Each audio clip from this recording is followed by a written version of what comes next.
Alors, le thème qu'on va essayer de développer ensemble ce soir, je l'ai intitulé « La reconnaissance comme clé de la réussite ». On va essayer, si vous le voulez, de voir tout d'abord pourquoi le choix de ce sujet à travers un texte donc, de la paracha. Et on va essayer de comprendre un petit peu quel est le concept de la reconnaissance, qu'est-ce qu'on appelle réussite, qu'est-ce qu'une clé. Et à partir de cela, voir si en effet on arrive à lier les trois notions ensemble. Alors, le point de départ de notre réflexion commence sur un texte qui est au début de la paracha que nous allons lire cette semaine. Cette semaine, nous allons lire donc la paracha de Ki Tavo. Alors, vous savez que les parachiotes, en français d'ailleurs, on appelle ça le péricope de la semaine. Pas le périscope, le péricope de la semaine, c'est ça le terme adéquat. Les parachiotes, leur nom, c'est généralement les premiers mots, d'accord? Donc, Ki Tavo, ça veut dire quand tu viendras. Ki Tavo, c'est parmi les premiers mots. Et en effet, le texte nous dit, Vaya Ki Tavo et la Haaretz, lorsque tu viendras vers la terre, qui donc est la terre qui à ce moment-là s'appelle encore la terre de Canaan, mais qui va s'appeler par la suite la terre d'Israël. Et à ce moment-là, tu vas t'installer sur cette terre. Et évidemment, on va mettre en place une économie. Et l'économie à l'époque, évidemment, se construit autour, donc, essentiellement de l'agriculture. Et la Torah, donc, va ici nous donner des enseignements sur un certain nombre de règles qui concernent l'agriculture en terre d'Israël. En effet, vous savez que lorsque l'on était agriculteur en terre d'Israël, on ne se contente pas juste de planter et de récolter, de semer et de récolter, mais il y a un certain nombre de lois que l'on se doit de respecter, qui commencent très très tôt. Qui commencent, et je fais juste une parenthèse extrêmement rapide, ne serait-ce qu'au moment où vous allez labourer. Le texte va nous dire que lorsque vous allez labourer une terre, eh bien, lo tacharosh beshor ou bachamor yardav. Il va y avoir un interdit de labourer la terre avec un attelage qui est constitué d'un côté d'un bœuf et de l'autre côté un âne. A priori, c'est assez curieux. Alors pourquoi? Parce que d'abord la Torah nous le dit. Parce que la raison première, c'est la parole divine. Mais évidemment, qu'est-ce qu'on est aussi en train de nous apprendre? C'est qu'on ne peut pas mettre sur le même travail ce que j'appellerais deux personnalités différentes. La force du bœuf, la force de l'âne ne sont pas du même type, or ils sont tous les deux en train d'effectuer la même tâche, et donc évidemment ça peut créer une forme de souffrance. Et par extension d'ailleurs, c'est très intéressant, la halakha, la loi, va nous dire que l'on ne peut pas mettre deux personnes avec des personnalités totalement différentes sur le même travail. Pourquoi? Parce qu'il va y avoir un moment, une forme de déséquilibre, une difficulté pour l'un ou pour l'autre. C'est intéressant de voir au niveau une réflexion beaucoup plus vaste sur l'organisation du système du travail. Lorsque vous êtes sur le même poste, mais que vous avez besoin de plusieurs personnes, des tempéraments différents, eh bien, a priori, non. Je ferme cette parenthèse. Donc ça commence par cela.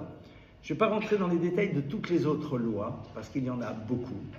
Mais interdiction de faire des semailles avec des variétés différentes et trop proches l'une de l'autre, c'est-à-dire au niveau purement des semailles, il faut bien distinguer, ne pas faire de mélange entre différentes semailles.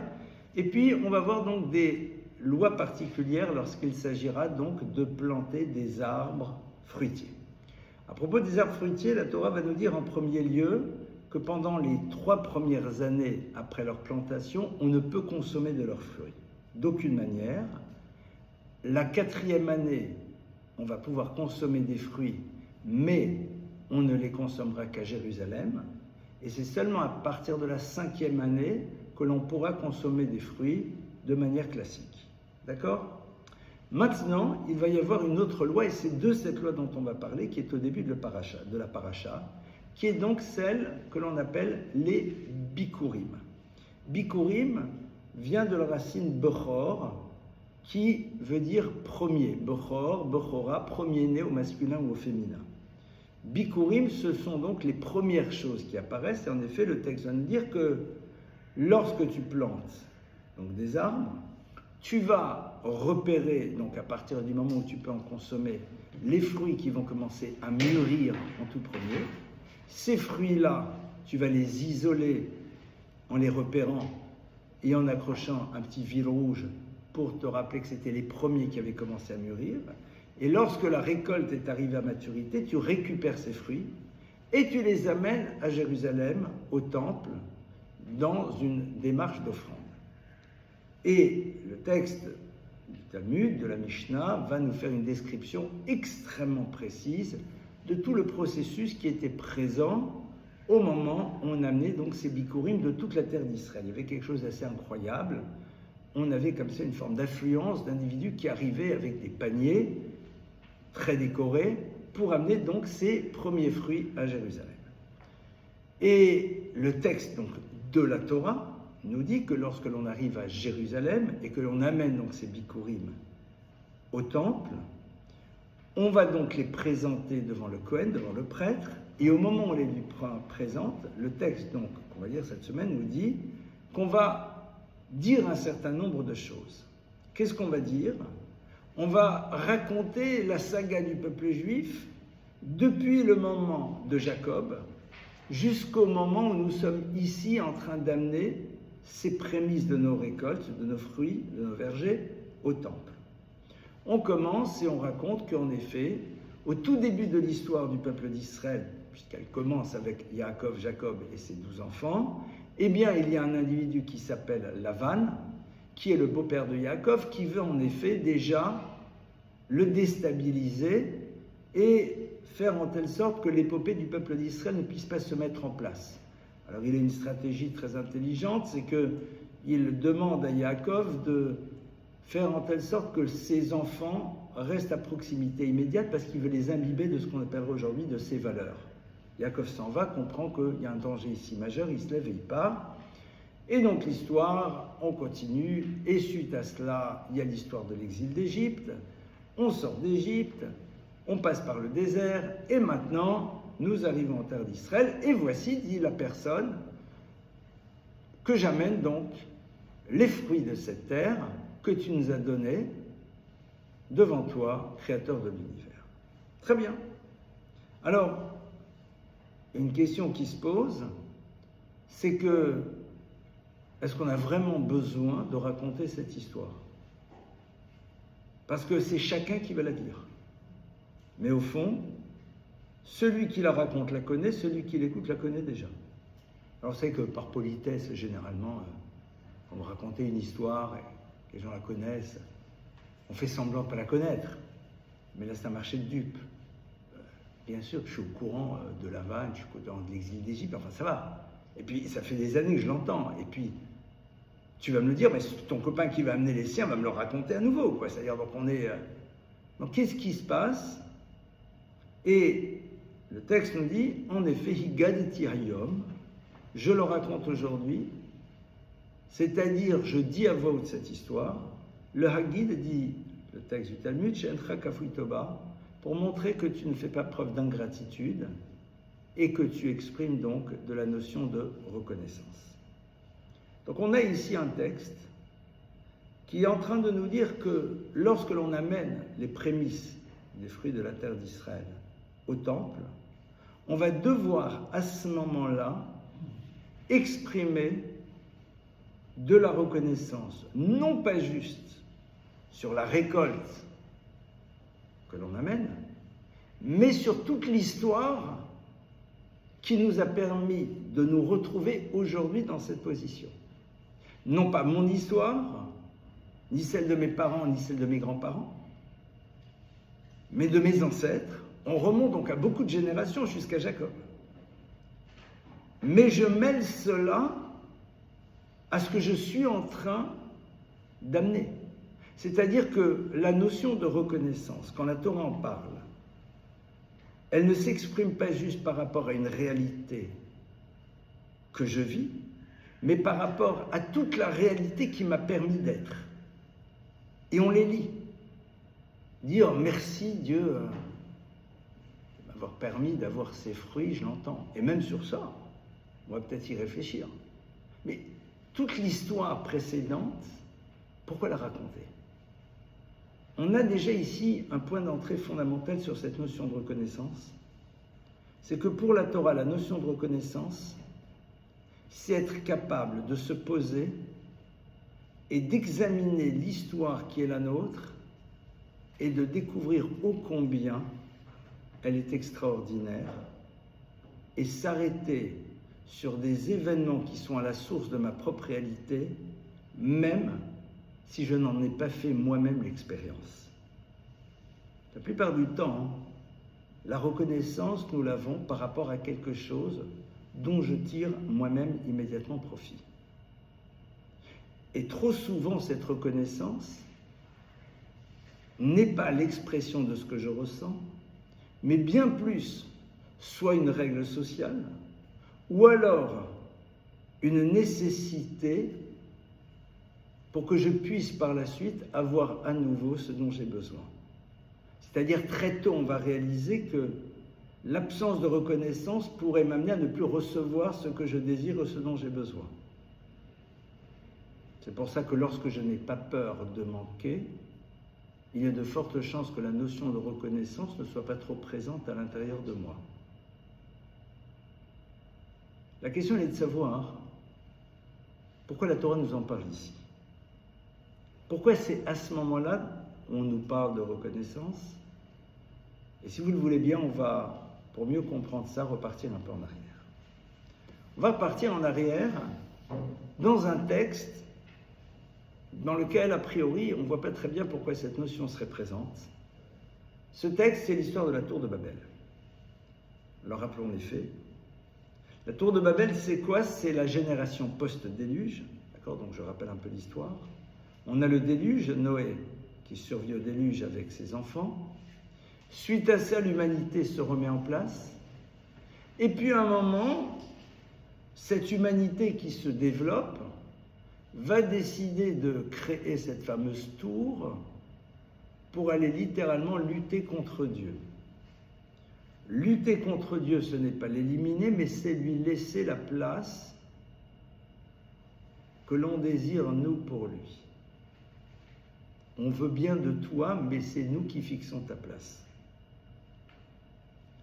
Parce que si vous luttez contre Dieu, c'est que vous reconnaissez sa présence. Je ne fais pas la guerre à un fantôme.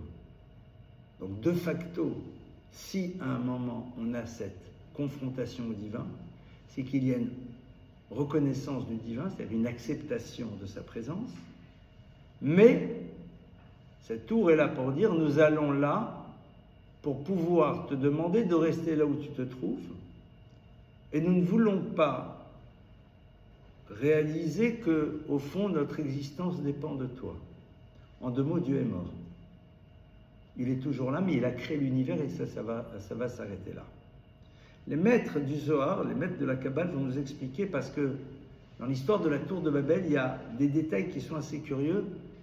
C'est que le texte nous raconte un petit peu comment ils vont devenir faire de la briqueterie.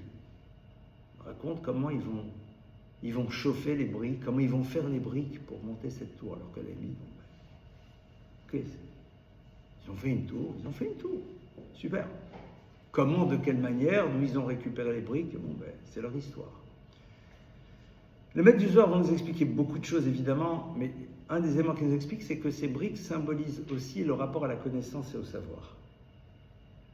Traduit de manière différente, la génération de la tour de Babel, c'est ceux qui vont utiliser le savoir pour exclure Dieu de leur quotidien. Traduit de manière différente, la connaissance qu'ils vont développer du comment de l'univers est un élément qui leur permet de mettre Dieu de côté, puisqu'a priori, sachant le comment de l'univers, je pense en avoir la maîtrise.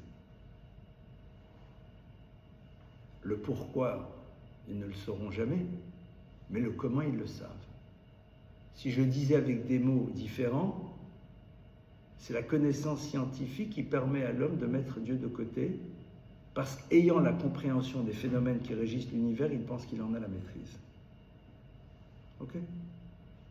Ça, c'est un des éléments de cette tour. Ok. Et là, brusquement, il y a un verset qui débarque. Va yered Hashem lirot et ha'ir vet hamigdal asher banu benei ha'adam, dit le texte. Alors évidemment, c'est un anthropomorphisme. Et Dieu descendit. On n'a pas cette image d'un Dieu en haut et puis d'un monde en bas dans lequel il ne serait pas présent. Le texte nous dit Vayered. La Torah utilise d'ailleurs souvent ces notions d'anthropomorphisme. Le Talmud nous le dit, Dibra Torah Kilshon Ben Adam. La Torah utilise un langage que l'humain peut percevoir. D'accord? C'est-à-dire pour nous, Dieu est au-dessus, donc il y a cette notion de venir, même si au fond, comme dit le Zohar, me malé kolalmim ou me savait kolalmim, mais à la fois il remplit les univers, il les entoure. D'accord? Mais on est ici donc dans un anthropomorphisme. Et Dieu descendit l'Irod, voir Etaïr, la ville Vet Amigdal, et cette fameuse tour, Asher Banu Bené Ha-Adam, qu'avait construit Bené, les enfants, Ha-Adam, de littéralement le homme. Alors, en hébreu, dans le texte, c'est pas bon. Parce que normalement, si vous voulez parler de l'humain au pluriel, vous auriez dû dire Asher Banu Bné Adam. Les individus Bné pluriel, les enfants, Adam de l'humain. Parce que le mot Adam humain n'a pas de pluriel. Ce n'est qu'un singulier. D'accord? Pour parler de l'humain au pluriel, on doit rajouter un mot Bné Adam. Les fils, les enfants de l'humain. D'accord? Or là, il n'y a pas marqué Bné Adam, mais Bné Ha-Adam, pronom défini. Les enfants de Ha-Adam, de le homme, comme si on désignait un homme particulier. Alors évidemment, tout de suite nos maîtres s'arrêtent sur cette curiosité grammaticale, parce que vous vous doutez bien que dans la Torah, chaque lettre, elle n'est pas là au hasard. Elle dit oui, c'est là pour nous apprendre, entre autres, c'est pas la lecture unique, c'est une des lectures. Je vous rappelle qu'il y a beaucoup de lectures différentes dans le texte, qui se complètent. Ils disent non, mais c'est aussi là pour te dire Bné Ha-Adam, pour te préciser qu'ils sont les descendants de Ha-Adam, de l'homme là, de celui qu'on connaît bien. C'est qui? Le premier. Ouais, mais on se doute bien que l'humanité descend du premier homme. Non, mais il y a une forme de filiation particulière. Une filiation psychique, on aurait dit aujourd'hui. Pourquoi? Il dit le texte, au fond, ce sont, entre guillemets, les dignes descendants d'Adam, le premier humain. Pourquoi? Parce qu'ils sont à son image. De quelle manière? Parce qu'ils n'ont pas de reconnaissance. C'est-à-dire? Alors, on est d'accord que la génération de la tour de Babel, c'est une absence de reconnaissance. Pourquoi? Parce que vous êtes les fruits du sauvetage du déluge. La génération de la tour de Babel, ce sont les descendants de Noé. Donc les descendants de Noé qui ont été sauvés du déluge vont s'opposer à Dieu. Alors qu'a priori, c'est lui qui vous sauve. Ça ne se fait pas trop. On l'entend. Mais Adam, à quel moment ingratitude? À quel moment Adam a-t-il fait preuve d'ingratitude? Et le texte dit si. Vous vous rappelez quand Dieu dit à Adam, dis-moi, aurais-tu consommé? Et Adam de lui dire, oh non, mais c'est ma femme. Et le texte nous dit qu'il ne dit pas juste c'est elle. Il dit, Haïsha Asher Natata Imadi, la femme que tu m'as donnée, c'est elle qui m'a poussé à consommer. Je vous rappelle évidemment que ce sont des textes qui sont absolument passionnants et qu'il faut les analyser dans les détails. On n'est pas dans une histoire d'enfant ici. Le texte dit donc tu vois bien qu'il a fait preuve d'ingratitude. Non. A priori, non. C'est-à-dire, si vous regardez le texte, Adam ici ne fait pas preuve d'ingratitude. Adam, il a tout simplement... il n'a pas assumé. Mais au fond, ce qu'il dit, c'est pas faux en plus. Parce que si vous regardez l'histoire, serpent, Ève, Adam. Alors en vérité, nous savons très bien que celui qui est à la source, c'est Adam lui-même, mais ça c'est un autre cours, c'est pas le sujet d'aujourd'hui. Mais ce qui est intéressant, c'est qu'il décrit quand même une réalité qui n'est pas fausse. Et le texte dit oui, enfin, cette fameuse génération de la tour de Babel, qui s'oppose à Dieu, avec cette tour qui symbolise, comme on l'a vu d'après les écrits du Zohar, l'univers du savoir et de la connaissance qui permet à l'humain d'imaginer qu'il est devenu indépendant du divin parce qu'il a compris le modèle de fonctionnement de l'univers sans en comprendre le pourquoi, mais au moins le comment. Alors eux, il y a une forme d'ingratitude, parce qu'ils mettent Dieu de côté maintenant. Et même il faut comprendre où elle est, cette ingratitude. C'est quoi le problème? Dieu, on n'a pas trop envie que tu sois là. Bon, ben je l'entends, on n'a pas envie de vivre dans la conscience du divin en permanence. Mais Adam, On va rentrer maintenant donc pour essayer de comprendre c'est quoi cette notion de reconnaissance. À travers ces textes qui sont en train de nous parler exactement du contraire. Des textes qui nous parlent de cette notion d'ingratitude, qui vont nous permettre de comprendre alors ça serait quoi cette notion de reconnaissance. Comme si un oral de bac, on me demandait de parler de l'inflation et comme j'étais à la yeshiva à l'époque, donc j'ai pas eu le temps vraiment de réviser. Hein. Quand vous êtes à la yeshiva toute la journée, j'ai commencé à parler de déflation et la personne m'a dit non mais monsieur c'est... Je dis non, je vous explique ce que va être l'inflation en commençant par le contraire. D'accord ? Coup franc indirect en football, on appelle ça, je me rappelle. Il faut bien récupérer le dossier là. Donc c'est exactement la même chose. Notion d'ingratitude. En vérité, on a ici un point qui va être très intéressant. Qu'est-ce qui s'est passé avec Adam ? Adam, ce qu'il dit, c'est exact. Il ne ment pas. Alors, c'est peut-être pas très élégant, mais en même temps, il va dire quoi ? Je raconte à Dieu des histoires. Dieu est au courant. Et quand Dieu m'a demandé, dit Adam, Ayeka, où es-tu ? Évidemment qu'il savait où j'étais. Donc la demande de Dieu n'est pas un besoin de localisation. Disent nos maîtres d'ailleurs, Ayeka, où tu en es maintenant que tu es passé à l'acte ? Ça t'a amené à quoi ? Super, tu as transgressé, génial. Et donc maintenant, c'est quoi la suite ? Une fois que tu as été dans la transgression, quelle qu'elle soit, Ayeka, ça t'a amené où tu en es toi dans ta vie maintenant ? Ça t'a amené quoi réellement ? Si tu réfléchis. Donc Adam sait très bien qu'ici, on n'est pas dans une question parce que Dieu n'est pas au courant. Et quand il lui dit ça. Vous savez, Yahisha Shanatata, il m'a dit, la femme que tu m'as donnée. La reconnaissance, c'est quelque chose qui t'empêche de dire cette phrase. Pourquoi ? Parce que même si cette phrase est vraie, mais la vision que tu es censé avoir de ce que représente l'autre et de ce qu'il t'a amené doit être tellement présente dans ton esprit que tu ne peux pas imaginer à un moment avoir une parole qui le désavoue. Traduit de manière différente.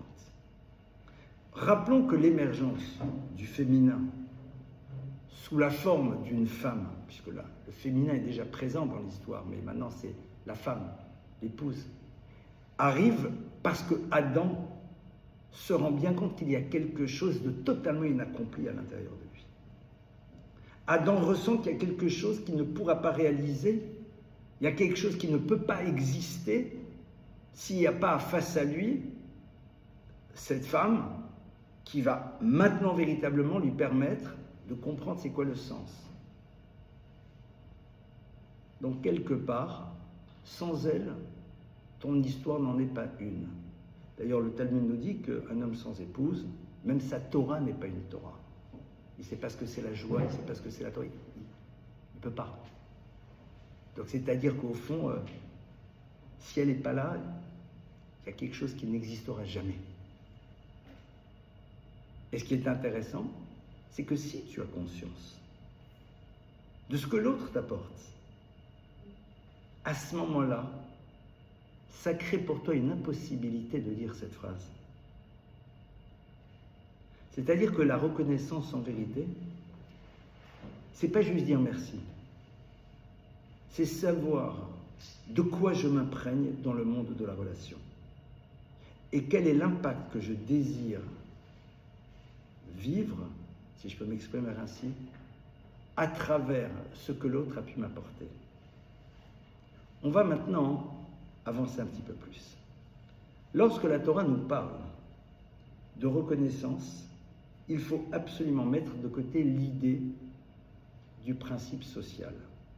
Quel est le but au fond de la reconnaissance ?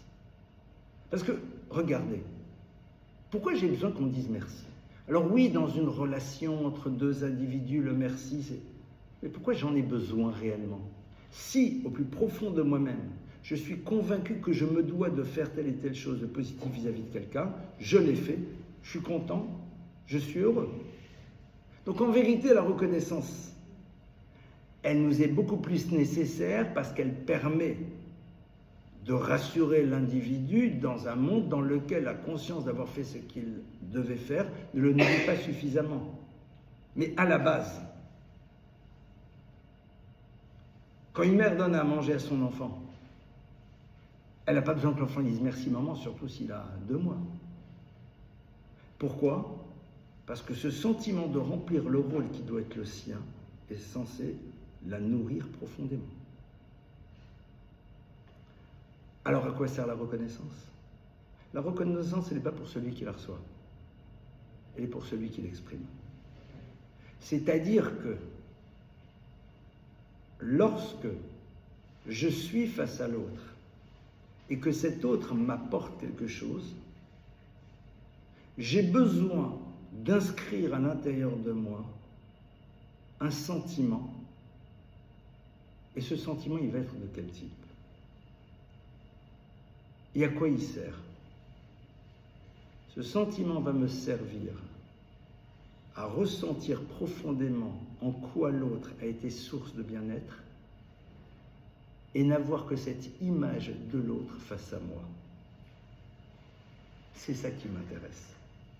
Je ne suis pas intéressé à ce que les éléments négatifs de l'autre puissent prendre le pouvoir à l'intérieur de la relation.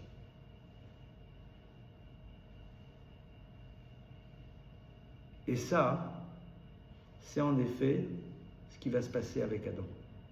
C'est-à-dire quand le texte va dire « Mais Adam, tu n'as pas de reconnaissance. » Mais quel est le rapport? Parce que si tu avais de la reconnaissance réellement par rapport à tout ce que Ève t'apporte, quand je te demande « Mais qu'est-ce qui s'est passé ?» tu aurais dû dire « J'ai mangé. » Pourquoi tu as besoin de parler d'elle? Quelque part, en parlant d'elle, tu es en train maintenant d'altérer son image. Parce qu'il y a une possibilité pour toi que cette image soit altérée. Parce que la dimension positive de l'autre n'est pas suffisamment inscrite en profondeur chez toi. Vous allez dire, c'est une histoire de fou. Puisque même Adam n'y arrive pas. Ça veut dire que de manière ultime, est-ce que c'est possible? Non. Mais c'est vers ça qu'il faut tendre. Au fond, parce que nous savons que dans le monde des relations humaines, il y aura toujours des éléments qui ne vont pas. Traduit de manière différente, il y aura toujours la réalité de l'autre qui ne correspondra pas nécessairement à ce que j'attendais.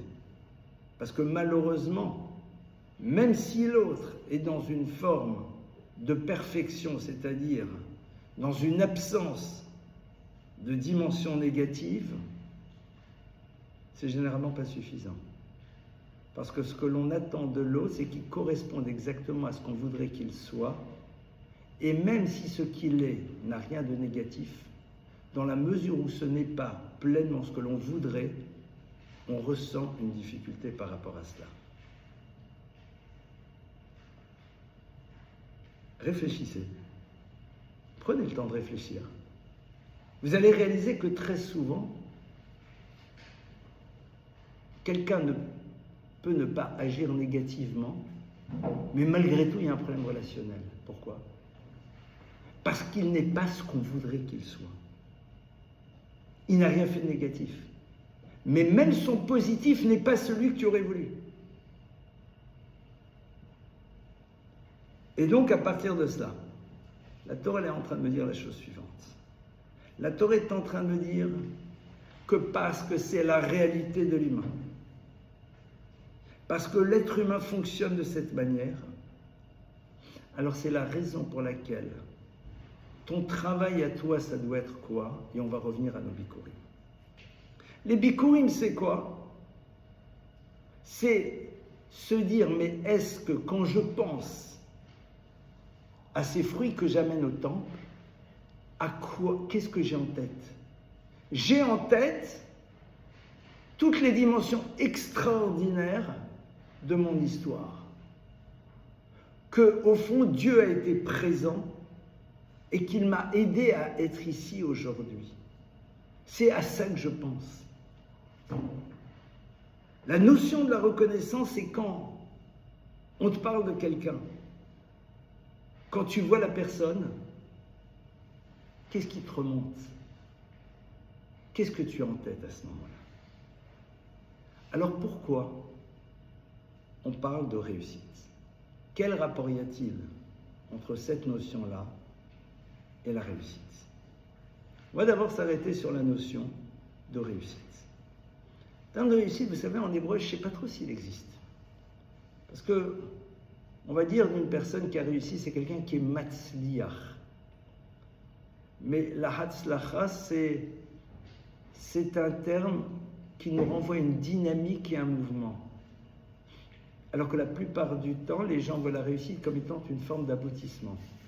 D'accord? Quand on dit à quelqu'un behatzlacha, on lui souhaite de quoi? D'être dans cette dimension, dans ce mouvement de réussite. Maintenant, ce qui est très intéressant, c'est quoi?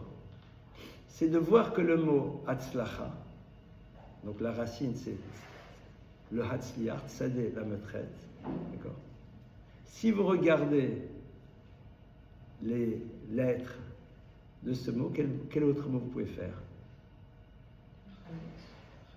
D'accord? Et encore? Lachatz. Lachatz, c'est quoi? La pression. Quelqu'un qui est sous pression. Ou la route, il est tendu, il est pris. Il est tendu, il est oppressé. Ça veut dire que la hatzlacha, c'est le contraire.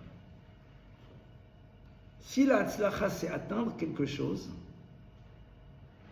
alors, au fond, tu seras toujours dans une forme de pression parce qu'une fois que tu l'atteins, il y a autre chose à atteindre. La notion de réussite, c'est quoi? C'est de ne pas avoir besoin de passer à une étape. Parce que si j'ai besoin de passer à une étape nouvelle, c'est que je n'ai pas su me nourrir de l'étape qui est la mienne. Or, on voit que la reconnaissance, c'est quoi? C'est de savoir pleinement se nourrir de la réalité qui est la mienne maintenant. C'est-à-dire que je dois être capable de m'arrêter, de me focaliser, mais c'est extraordinaire. Et il y aura une autre étape.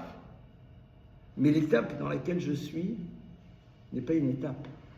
C'est une réalité qui me nourrit, qui me remplit profondément.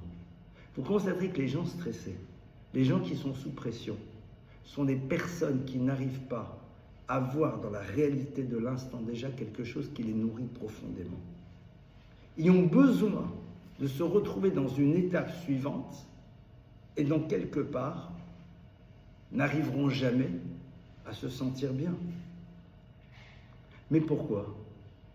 Parce que la notion de reconnaissance n'est pas présente. Et comme on l'a vu, la reconnaissance, c'est pas pour l'autre, c'est pour moi. Parce que le Cohen, quand tu lui dis Arami Oved Avi, Vayered Mitzrayma, et l'Égypte, et l'autre, et Yaakov, et la terre d'Israël, il dit ouais, super, tu me dis rien, moi. Je te dis pas merci, Cohen. Cohen, t'es juste là, tu vas recevoir les fruits. Et dit la Gemara, tu dois le dire, tu le dois dire à voix haute, mais pour que toi-même tu l'entendes. Le but, ce n'est pas de le dire à l'autre, c'est que toi-même tu t'entendes dire les choses. C'est-à-dire que tu puisses te nourrir de la réalité qui est tienne maintenant profondément pour ne pas avoir besoin d'imaginer qu'il faut quelque chose d'autre pour te sentir bien. C'est quoi des clés? C'est quoi les clés? À quoi ça sert? Un mafter. Mafter, ça vient de la racine pétard. D'accord? Pétard, c'est une porte. Ok? Maintenant, pétard, ça peut être aussi les mots pachot. Pachot, c'est moins. Une porte, c'est quelque chose qui s'ouvre vers quelque chose d'autre, mais qui pose un cadre dans lequel tu te trouves.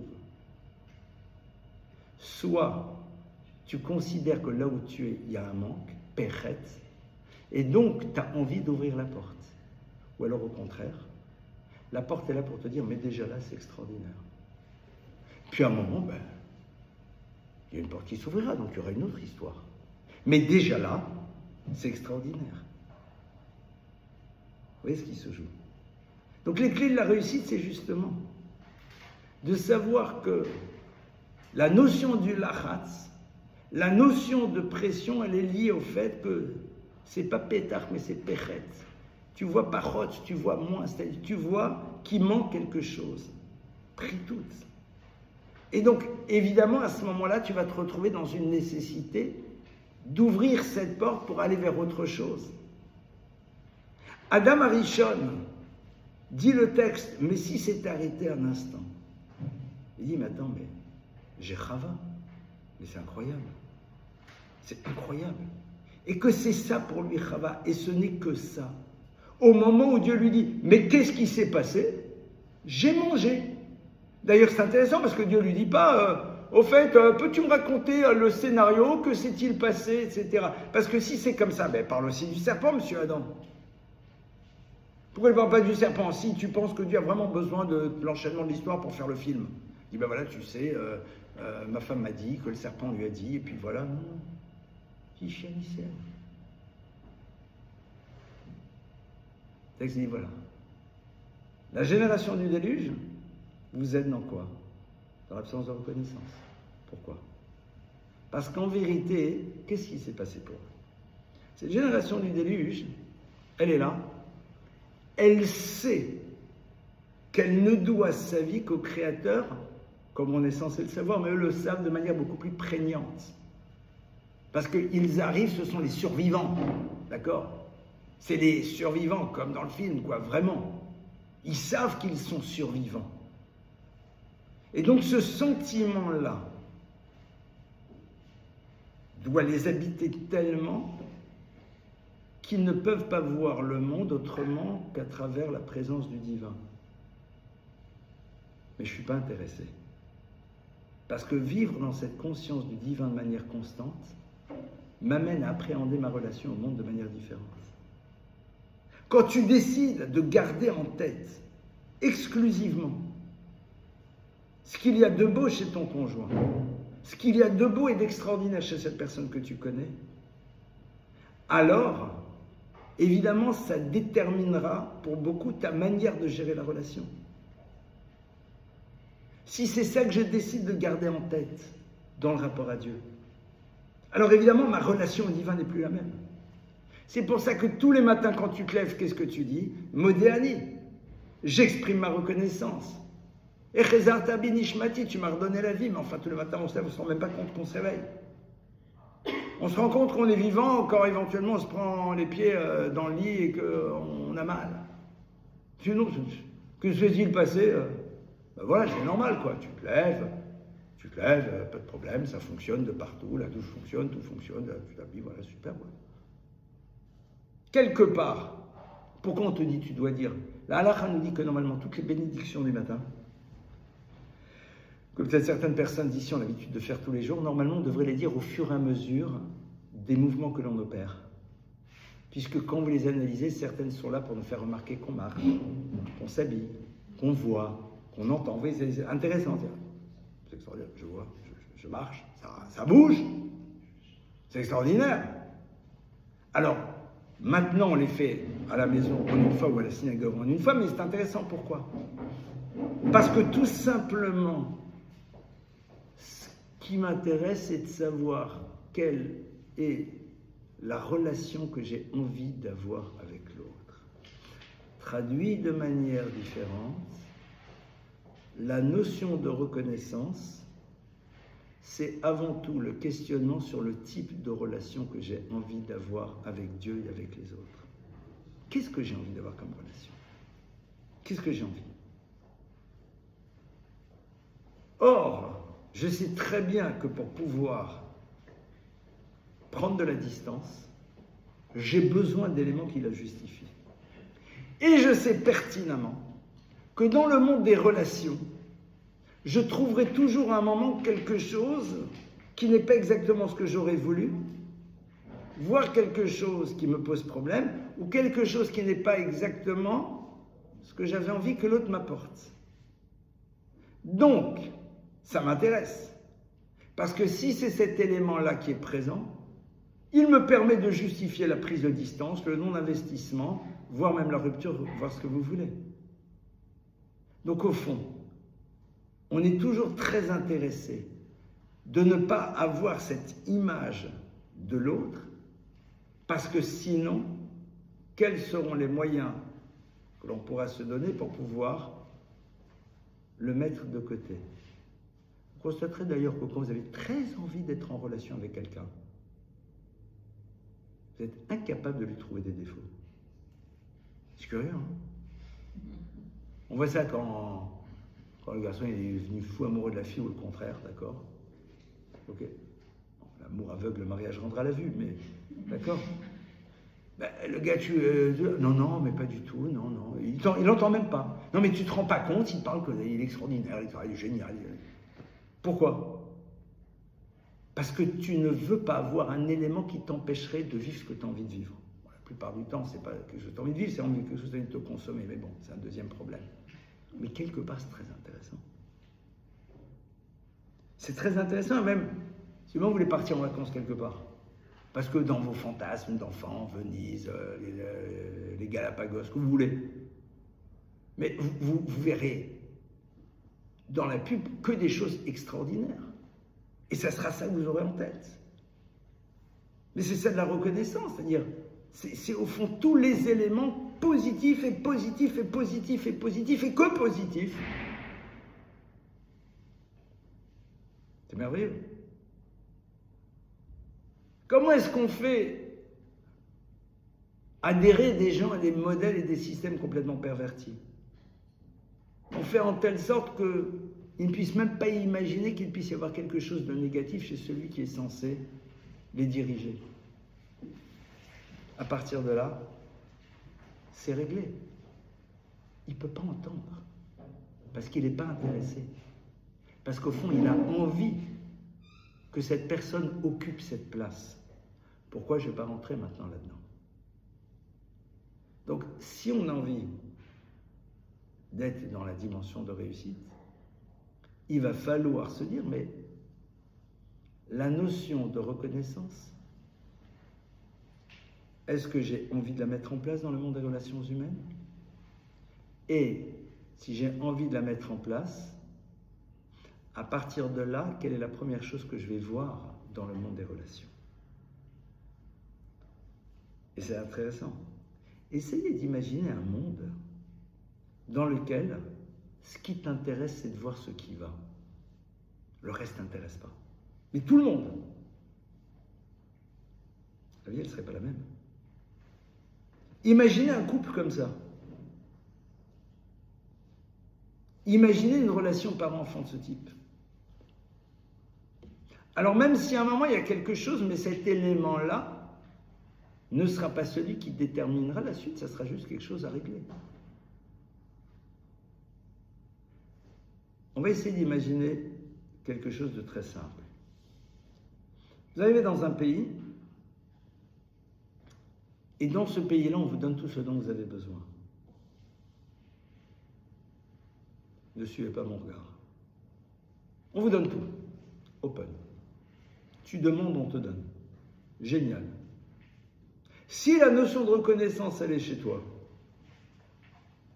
et que c'est sur ça que tu te focalises en permanence, même si à un moment quelque chose qui peut être dérangeant, cet élément ne sera qu'une problématique à régler, mais ça ne sera pas l'élément déterminant dans la relation que tu auras aux choses. Parce que j'ai envie, parce que j'ai une obligation de reconnaissance. La Gemara nous dit, celui qui fait un cadeau à l'autre doit le lui faire savoir. Vous allez dire, mais pourquoi?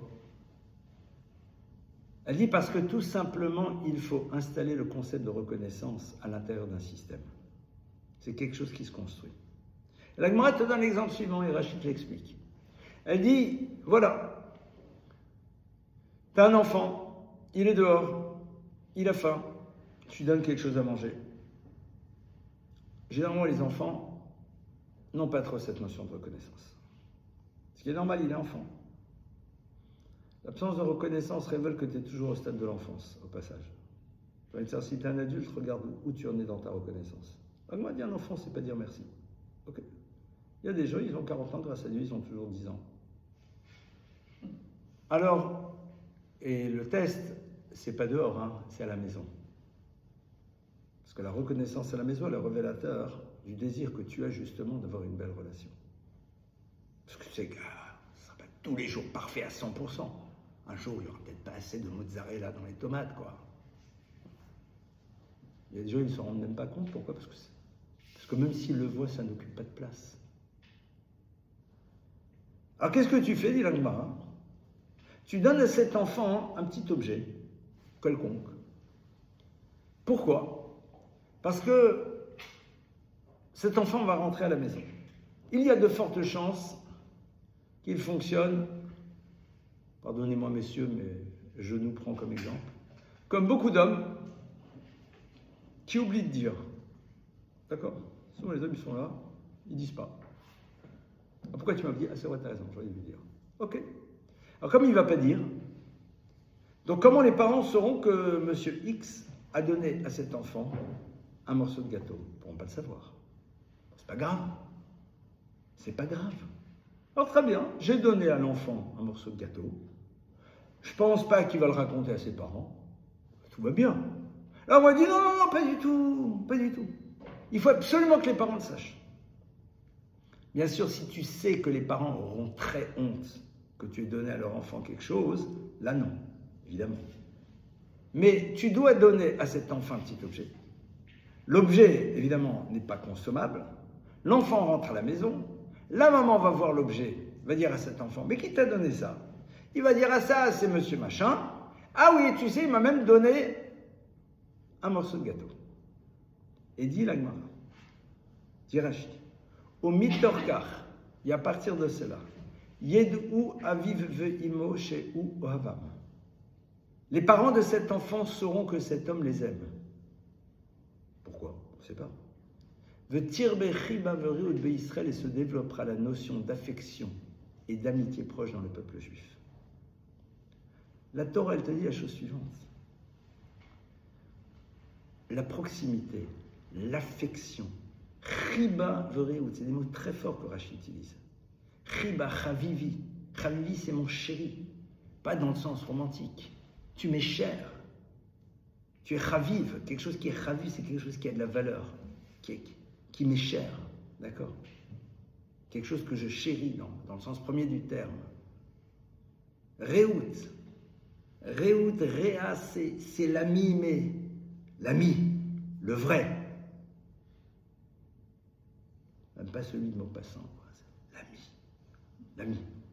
Chez Tirbe Chibav Réout, la Gemara te dit, Rashi te dit, parce qu'il faut que se développe cette notion dans le peuple juif.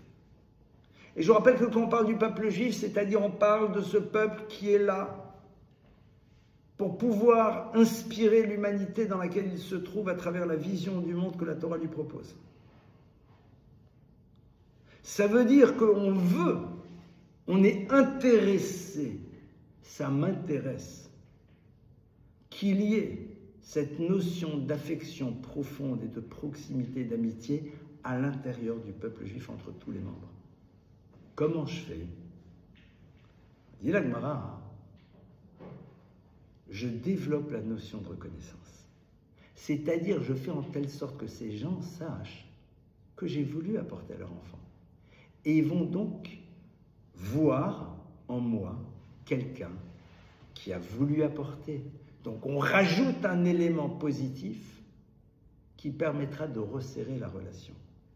Parce qu'en effet, quand tu donnes à l'autre, non seulement tu remplis un besoin, mais tu lui donnes la possibilité de prendre conscience de la place qu'il occupe pour toi et ça resserre le lien. Or, c'est ça qu'on veut. Et pour cela, comme on l'a vu, il faut être capable de s'arrêter sur chaque élément présent dans une histoire.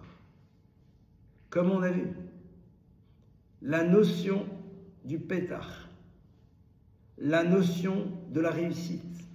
Réussir, c'est ne pas être dans le stress. On est dans le stress qu'on est incapable de réaliser que l'instant T est déjà exceptionnel. Donc je n'ai pas besoin de passer à l'instant T prime Parce que déjà, celui-là, il est extraordinaire, mais comme il est extraordinaire, il m'ouvre un autre. Mais ce n'est pas parce qu'il me manque, c'est parce qu'il y a quelque chose de nouveau. Modim anachnu lach. Tous les jours dans la prière, on dit, nous exprimons notre reconnaissance vis-à-vis de toi, d'Hachem. Al chayenu amsurim biadecha, sur notre vie. Vanisecha sheproliom imanu, et sur tous les miracles. Quel miracle? Quand on raconte du pipeau, quand on fait la prière, on va dire tous les jours, merci sur tous les miracles. Quel miracle? Alors si on dit le miracle de la vie, on l'a dit auparavant, on a dit Al-Chayenu Amsurim Biadecha, sur notre vie. Donc ce n'est pas le miracle de la vie. Mais on est tous les jours face à des miracles, on ne les voit pas. Tu serais arrivé 1 minute plus tôt, 1 minute plus tard, il y a tellement de choses qui auraient changé.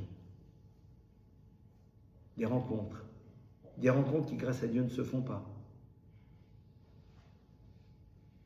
Des choses qui se jouent parfois à 2 secondes. Moi, j'ai souvenir d'une expérience que j'ai vécue un jour à moto, qui était hallucinante. Je devais partir faire une conférence en province, je ne sais pas où, et j'allais à Orly. Et pourquoi je le précise? Parce que vous savez, quand vous arrivez à Orly par la A6, à un moment, vous avez donc à droite, à gauche, et puis Orly, c'est au centre. Et il faut savoir exactement à quel moment y aller. Il y avait une pluie battante. J'étais en train de rouler sur mon deux roues, pas lentement, pas trop vite, mais j'étais pas 30 à l'heure, loin s'en faut. Et à un moment, donc moi je sais où je vais, et il y a une voiture qui était sur la file de droite, et qui à un moment réalise qu'en réalité il va lui aussi à Orly, et qui coupe, mais ça s'est passé à 10 cm, et à 100 à l'heure.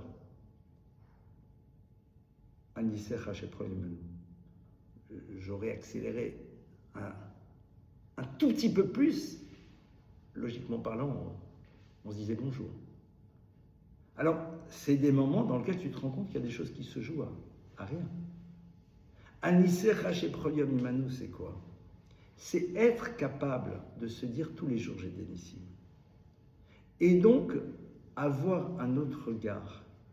C'est-à-dire, se dire, même si je ne les vois pas, je sais qu'ils sont présents. Et garder cette dimension-là dans le monde des relations humaines. Et j'insiste très fortement. Le monde des relations humaines, c'est le lieu dans lequel l'individu va pouvoir s'épanouir dès lors qu'il se donne les moyens de faire en telle sorte que les éléments dysfonctionnels qui seront présents inéluctablement à un moment dans l'histoire ne soient pas ceux qui déterminent quoi que ce soit dans la relation. Évidemment, si l'élément dysfonctionnel remet en cause le principe même de la relation, c'est-à-dire je t'insulte, je te mets un coup de poing dans la figure, tentative de meurtre, alors c'est le principe même de la relation qui n'existe pas. C'est très intéressant parce que quand il y a des conflits, il y a des choses sur lesquelles parfois on dit, je ne sais pas si ça peut continuer. Pourquoi? Parce que c'est le concept même de la relation qui est remis en cause. Et parfois le concept n'est pas remis en cause, c'est juste que l'autre, il n'a pas été super sympa, il a oublié, il n'a pas fait, il répond trop à sa mère, enfin voilà. Donc c'est des choses à gérer, qui ne sont parfois pas simples, mais qu'on peut diluer à l'intérieur du reste. Quand je dis diluer, c'est pas dire, bon, c'est pas grave vu qu'à côté il est sympa, non, non. Mais c'est ce qui permet d'imaginer une continuité avec un travail pour faire disparaître ces éléments dysfonctionnels qui peuvent être bouleversants. Mais vous constaterez que si ce n'est pas des choses qui nous touchent émotionnellement, la plupart du temps, ok, on ne les voit pas. D'accord? Pourquoi? Parce que on a fait le choix de donner au reste, donc à l'essentiel, la place que ça doit avoir. Alors, dernier élément, on va reprendre les bikurim. Les bikurim, la halakha nous dit que quand on les amenait, on n'est pas obligé d'avoir 50 arbres. À partir de 3-4 arbres, tu les amènes. Ça veut dire que tu as 3-4 arbres dans ton jardin, Tu te retrouves à Jérusalem et tu les amènes. Mais pourquoi c'est toi qui les amènes? C'est pourquoi? Pour une raison. C'est qu'il y a un détail. Et ce détail, c'est qu'au moment où tu les amènes au Cohen, le Cohen te dit que tu puisses faire la même chose l'année prochaine. Mais il ne dit pas que tu puisses, il dit ça sera comme ça l'année prochaine. En 2 mots, je signe, l'année prochaine tu reviens. On est tous pour, hein? Surtout quand on a 94 ans, quoi. Ou 98. Ah, à l'année prochaine, traduction, on se revoit évidemment. Pourquoi? Qu'est-ce qu'il est en train de dire? Le Cohen, il est en train de te dire, sache que une vie n'a de sens que dans la mesure où tu es capable de fonctionner de cette manière. Sinon, elle n'a pas sa raison d'être. Ça veut dire que la raison d'être de la vie, c'est d'être capable d'avoir cette notion-là présente à l'intérieur de soi. Parce que c'est celle qui te permet d'accomplir le Ratson Hashem, la volonté de Dieu. Et donc, on comprend bien en quoi elle est les clés de la réussite. Alors bien sûr que le bonhomme qui l'a amené là-bas à 125 ans, si Dieu a décidé qu'à 125 il partait, même s'il les a amenés, il partira. Mais qu'est-ce qu'on est en train de nous dire ici? On dit, c'est ça la vie. Être capable d'avoir cette dimension de reconnaissance. Pourquoi? Parce qu'elle te permet de garder pleinement face à toi la conscience de l'importance de l'autre et donc, à ce moment-là, d'assumer pleinement ta responsabilité. Quand c'est vis-à-vis du tiers, de ce que l'on attend de toi vis-à-vis de lui, et quand c'est vis-à-vis de Dieu, de ce que Dieu attend de toi par rapport à la mission qui doit être la tienne dans le monde. Voilà quelques pistes de réflexion sur cette notion-là.